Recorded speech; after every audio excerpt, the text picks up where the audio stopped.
Nabagyo kami dito ng Carina. Kinain yung lupa namin. Magmemeta ako ngayon, ha? Ano sa palagay mo ang dapat tanungin ko sa isang Gretchen Ho? Baliw ka ba? Pero ikaw? Hindi. Ano nangyari sa breakup mo? Sige. Dahil nagbahagi ka. Hindi ko naman... sige. Marami pa tong kahoy. Marami pa naman yung kahoy. Actually, sa larong volleyball, sinasabi sa amin ng coach natin. Pag nananalo kayo, wala naman kayo natututunan Sineselebrate nyo lang. Pero pag natatalo kayo, doon kayo mas maraming natututunan. Oh my gosh. You know, it's always been a walk with the Lord. Parang lagi siya nandyan.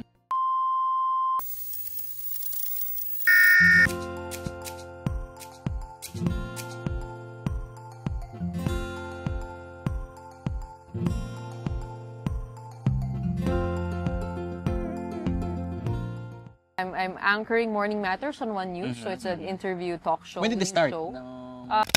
Dahil sa trabaho namin, wala pa kaming sinasabi yung nire-report. Bias na kami kaagad. Yun yung realidad. Parang sinasabihan na kami ng ganon. So, marami tayong mga risk na tinitake. Lumulundag tayo, baby! Para sa akin, ang pinakamahalaga talaga is parang stay honest with yourself, with God, with other people.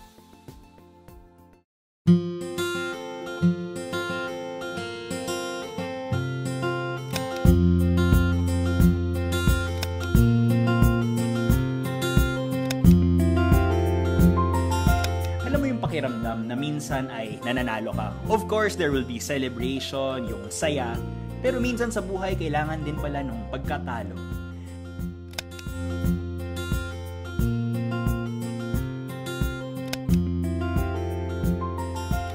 Yan ang naramdaman ng ating kaibigan na si Miss Gretchen Ho, isang dating volleyball player ng Ateneo at ngayon ay isang reporter. Ngayon ay abangan natin ang kanyang kwento dito sa episode ng Sensei.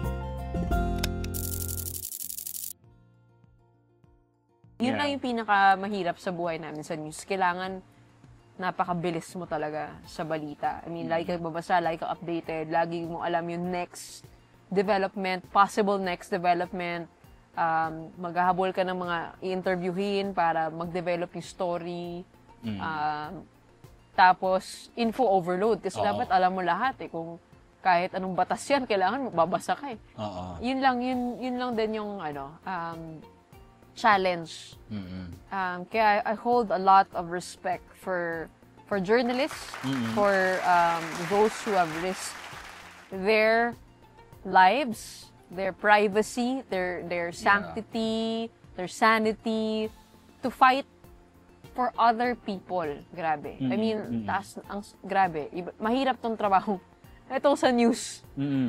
Just doing it more every day, and I really uphold and applaud those who have kept to this life. Kasi bukasyon din siya Yes. Parang pagdodoktor, parang pagiging pare, ganun din Ganun yung level ng commitment to be really impactful and to be really good. Yun nga lang yun. We in the media hold so much power. I hope that we do get to use it to better the lives of people. We've seen naman in the past elections, actually. Yeah. Nakikita naman natin na mas nakikinig na yung mga tao sa mga happenings sa politika. Mas naiintindihan na nila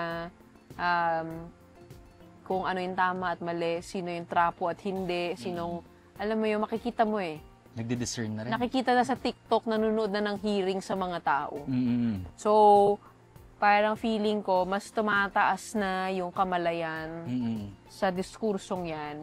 Hopefully, ituloy pa natin. Ang dami rin naglalakas loob na magsalita, na magbunyag, na magsiwalat, na magpaintindi sa masa kung ano ba yung mga issue, katulad ng budget, issue ng impeachment, issue ng corruption, issue ng ayuda, issue ng political patronage system.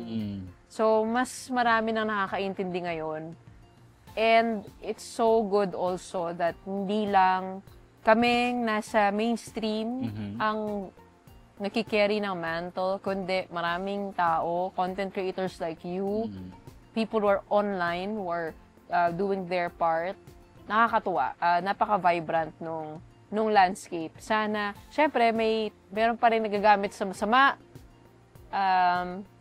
pero marami nang kumokontra sa masama. Kaya makikita mo rin na parang mabilis na ngayon yung sagutan. Hindi katulad dati na nangangapa pa lahat. Ngayon talagang for everyone to see ano yung sinasabi ng side na to, ano sinasabi ng side na to, ano bang paniniwalaan ko.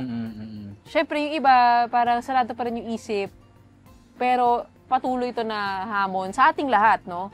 Na buksan natin yung isip natin sa isa't isa. Kasi walang mangyayari kung aawayin lang natin yung isa't isa. Yeah. True. Let's talk about itong news mo. Currently, you have, asan ka ngayon in terms of sa news? Ano yung you have a program currently? Ayun, I'm anchoring Morning Matters on One News, so it's an interview talk show. When did it start? Just this February. Yeah. Yun nga, I've had the privilege of getting some of our politicians on the show. Also our cabinet secretaries, also mga relevant people to different fields. So tayo naman pag nagtatanong tayo, talagang prangka eh. Pero I mean, it comes from like, gusto ko lang tanungin talaga. This is what people are curious about. Bakit nga ba? Ano ba talaga yung katotohanan dyan? So kahit yung kaharap mo, gusto mo o ayaw mo, we have to talk to them just the same. It doesn't matter because the more that we shut the doors, the more tayo hindi magkakaintindihan. And ma-realize mo when you see them, people you align with or don't, we're all the same. We're all human. We're all coming from somewhere. Lahat tayo may hugot, lahat tayo may karanasan na pinanggagalingan. Kaya ito yung pinaniniwalaan natin. Ang hirap kasi yung i-dismiss mo agad. Totoo. So, meeting them as humans and seeing them as wanting the same values that we hold dear, like people wanting to do some good no matter how twisted that definition is. May ganun eh, may mga commonalities tayo. Pero syempre, meron din naman yung mga sinungaling. Talaga? Parang you feel that then? Oo, malalaman mo. Malalaman mo doon sa paraang magsumagot. Marireveal naman ng mga tao yung sarili nila and you don't really have to.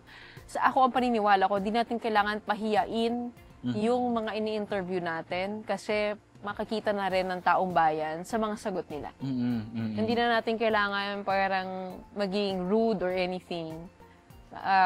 Idol ko yung mga broadcaster na kaya magtanong, pero nagagawa nilang magtanong na mahirap na tanong sa magalang na paraan. Pero syempre iba yung usapan kapag binabastos ka na. So, saludo rin naman ako sa mga kayang i-hold yung self-worth nila at yung strength nila in the middle of that, di ba? Kasi meron din iba na namamahiya talaga. Yes. So, ibang usapan yun. Pero as much as we can, we try to be respectful. And I'm learning. I'm trying to learn how to do that more and more by looking towards other people. Pero how do you manage itong... Ako, I have bashers, pero kunwari sa news... Sanay na ako. Sanay like, na ako. Paano, nung simula, napapansin mo siya, pero hindi na ako Hindi natatablan. Hindi, part talaga ng trabaho. Parang dahil sa trabaho namin, wala pa kaming sinasabi yung nire-report, bias na kami kaagad. Yun yung realidad. Parang sinasabihan na kami ng ganon.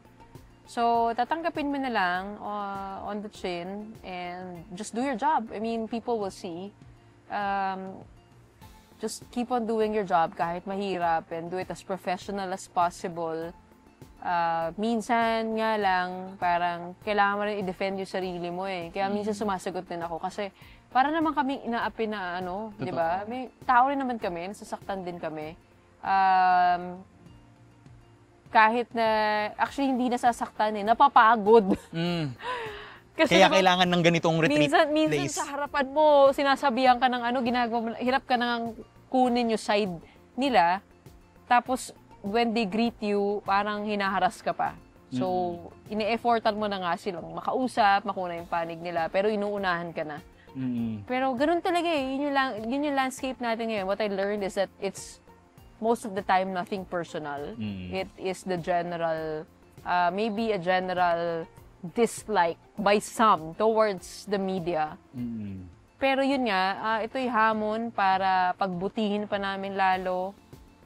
And hindi nawawala yung role ng mga journalists, ng mga ng news, because in a time of disinformation, people will look for the facts and they will look for organizations that have some semblance of or system for accountability. Ibig sabihin, pag meron kaming maling sinabi, napapagalitan kami, nasa-sanction kami. Kaya kahit papaano, we are required to do our work, to research, to really So read. ikaw din mismo Araw-araw, kailangan magbasa ka talaga ng, kukunin mo talaga yung facts, tapos tatanungin mo talaga yung specifics.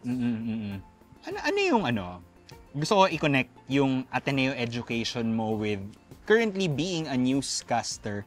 Ano yung mga skills or na parang sa palagay mo na naging mahalaga ngayon na nandito ka? Or kunwari, nung volleyball days mo, na naging mahalaga dito sa pagiging news person mo? Siguro yung yung preparation. Yung value for preparation. Talagang OC talaga ako. Kung tatanungin mo yung mga workmates ko. Okay. Ako yung nag-over-prepare. As in, ang dami kong notes. Sobrang dami kong notes. Bago ako mag-coverage na malaki, ang dami. Kita mo, nag-print out ako ng mga facts. Bago ako padala abroad, meron akong mga notes, dami na. Talagang, I make sure I do my work. Before ako mag-interview, nakalatag din yan sa Google Doc. Lahat ng tatanong ko. So, ayoko i-disrespect yung kausap ko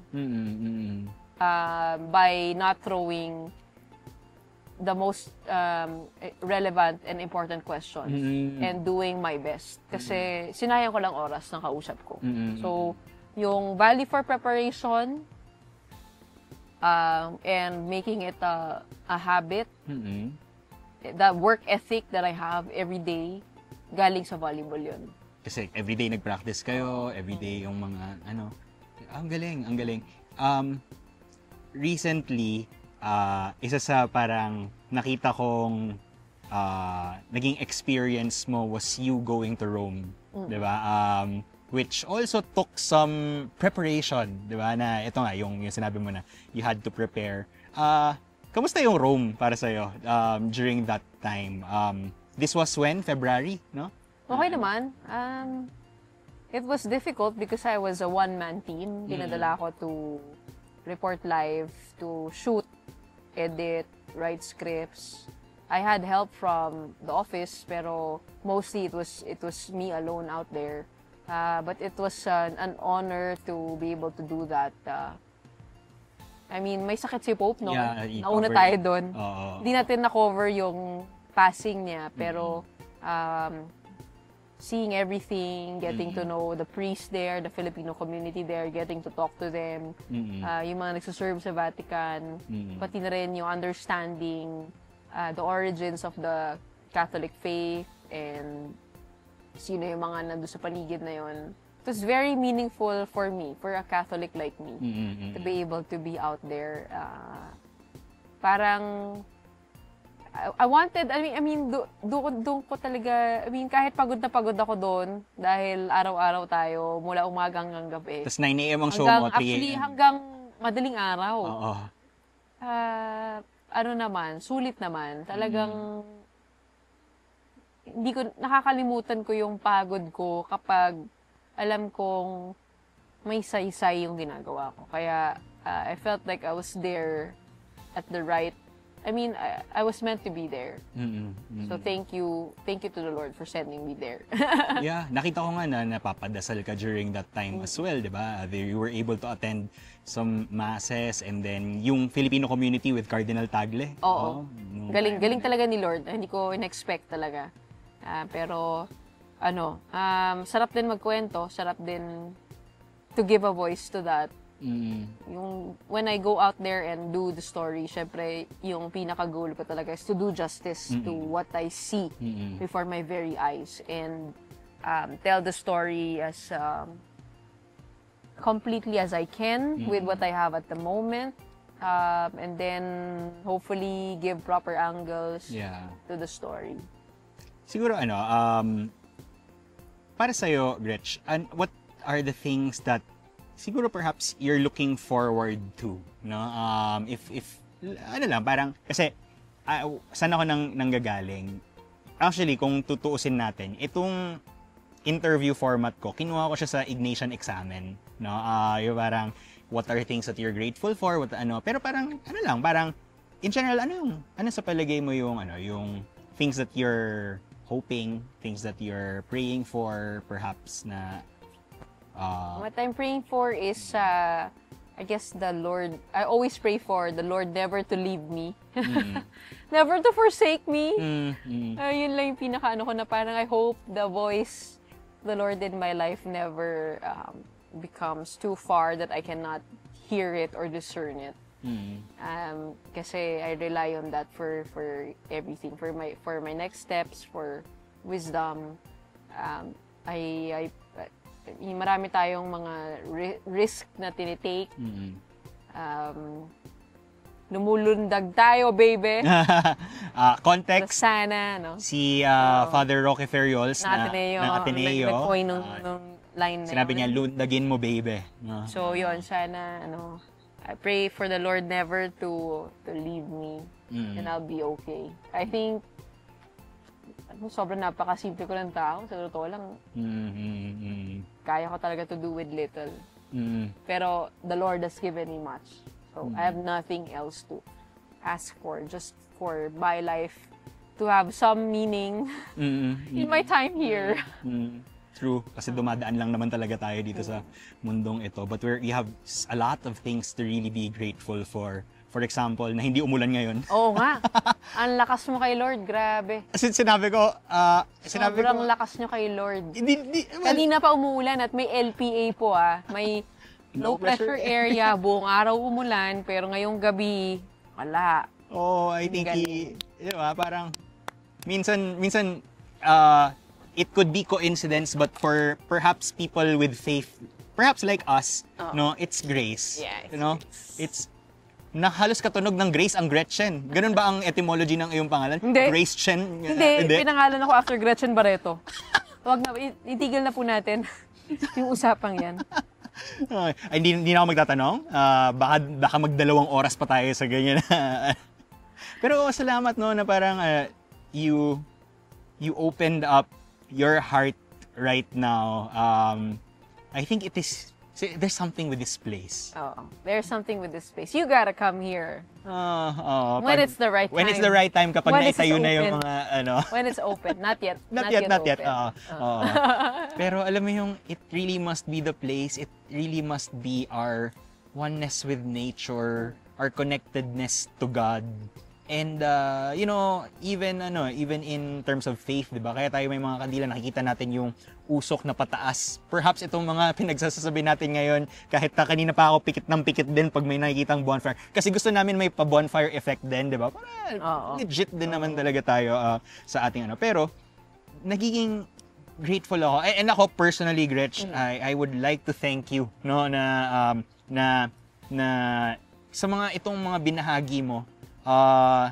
You don't know how, perhaps we'll know kung may mga comment eventually na how this openness of yours to be able to perhaps share your scars and your graces, how much people would appreciate and na-realize nila na hala, kung ano yung nakikita naming woman in action, perhaps kaya din ko as manonood na maging person in action din, na itong rootedness ko in faith, hindi lang pala personal relationship kay God, kundi naibabahagi mo.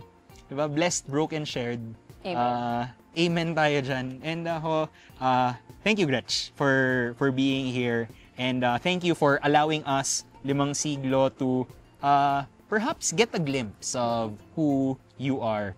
perhaps siguro perhaps a message to the people watching, no, kung meron ka mang naisip. 'Di ba naalala mo nung college meron tayong tinatawag na last lecture? Ewan ko kung naalala mo yun. Hindi na last lecture. Hindi, pero kung ano yung nais mong ibahagi na na words sa ating mga manonood, ano kaya yun?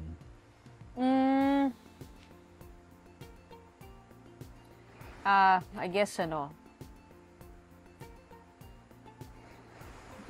para sa akin ang pinakamahalaga talaga is parang stay honest with yourself, with God, with other people. Napakahalaga nung honesty na yon when meeting ourselves and meeting God. So when we do that, yung wounds natin go before Christ and He will help us carry on. Diba? Doon sa cannonball moment ko na sinabi ko kanina, dito sa mga nangyayari sa buhay ko sa araw-araw, yung discernment, diba? Yung being honest with your feelings, being honest with who you are and what you want to do in life. I think God made us who we are for a very special mission. And we all have to figure that out kung ano yun. And each of us, it means differently. But if you stay honest, the Lord will lead you to the right things and the right people and the right places. So, yun siguro. Wow. Thank you. At dun sa honest na yun, laging may H.O. Gretchen. Joke lang. Nag-joke pa? Wala, wag na. Nag-joke. Okay na sana no? Okay na sana. Okay yun, okay Naging yun. wali. Isa pang appear dyan. Balik tayo kay Father Roque, no? Di ba parang pag nasabi na... Kumain na tayo. Yun nga. Pag nasabi na ang lahat, okay na. Parang ganun, ano sinabi niya? Parang something like that. Anyway, nice ko magpasalamat sa'yo. Thank you for being here. And it's been a wonderful hour na hindi nagtunog oras para sa akin. Pero nag-enjoy ako as always, no? So maraming salamat, Gretch, for being with us. Thank you. Yun lang. Okay.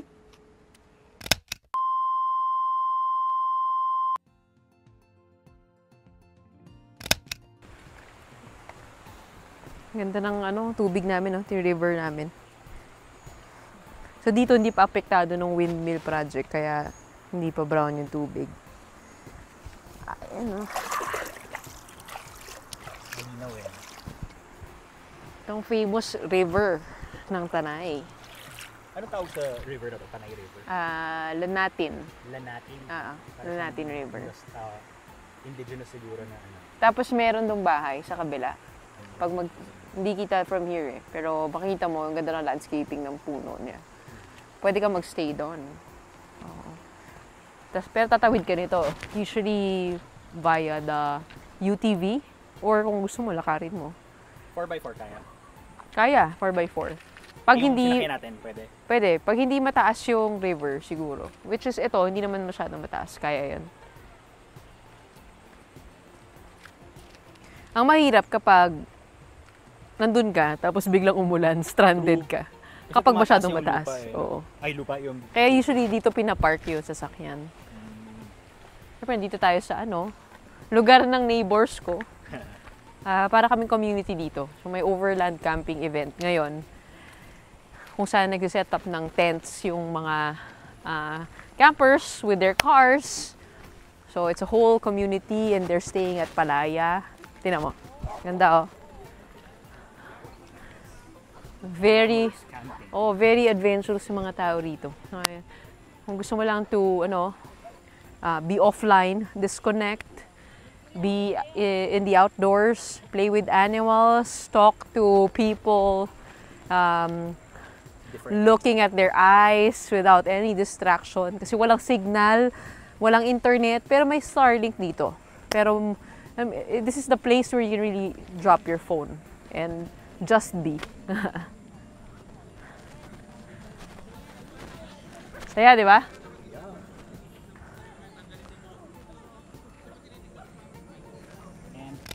Kanina nakita natin yung tubig, di ba, malinaw. Dito naman, sa harapan ng place namin, ganito, kulay brown, kulay tsokolate. Bakit? Kasi makita mo yung brown na yun, yung pinagagalingan yan, galing dun sa windmill project sa taas. So tuwing umuulan, dahil hindi nalagyan ng slope protection, sumasama yung yung lupa. Kaya apektado yung river namin. Pero kung mapapansin mo, dun banda, malinis yung tubig. Kasi doon, yung sa side na yon, hindi siya inaabutan pa ng construction site. So ito, nagkaroon ng cease and desist order dito yung mayor para gumawa sila ng mitigating measures para hindi na lumala pa yung sitwasyon. Kasi hindi lang yung river na apektuhan, pati na rin yung kabuhayan ng mga lokal, yung mga tourist guides. Hindi na sila makaakyat doon sa dati nilang pinupuntahan para magdala ng bisita. At the same time, pati yung mga daanan papunta rito, at risk of soil erosion and landslide. So, dapat talaga, tuwing ikaw ay gagawa ng kahit anong hakbang dito, sa gitna ng kalikasan, niisip mo rin yung local community talaga na hindi ka magkakaroon ng damaging impact. Because the windmill project might be good for the general public because we are in an energy crisis. Pero it's a balancing act eh. Kailangan din hindi mawala ng kabuhayan yung mga locals. Kailangan din sila ay maprotektahan at hindi at their expense. Because where we are at, actually, lugar to ng mga dumagat. No? Alam natin ang Rizal is home to the eyepiece of the dumagat, Remontado. So, gano ako hindi pa ganun ka maalam. Although I work with farmers sa Bukidnon, pero in terms of yung cacao, ito atay, parang ito nga, pero wala siya nung bunga eh. Yeah, for the chocolate. And then, dito, yung kanyang garden, kung saan kami namitas kanina ng mga iba't ibang mga halaman. And ang bango. Ang bango sa area na yon, lalo na kung imudmud mo yung iyong mukha dito sa location na ito. Thank you pala sa Sponge Cola para sa aking damit ngayon. Sponge Cola. Hello, Yael. And Armo, and Gosh, and Deadmark. Sana may ganito akong lupa, no? Yan. Okay.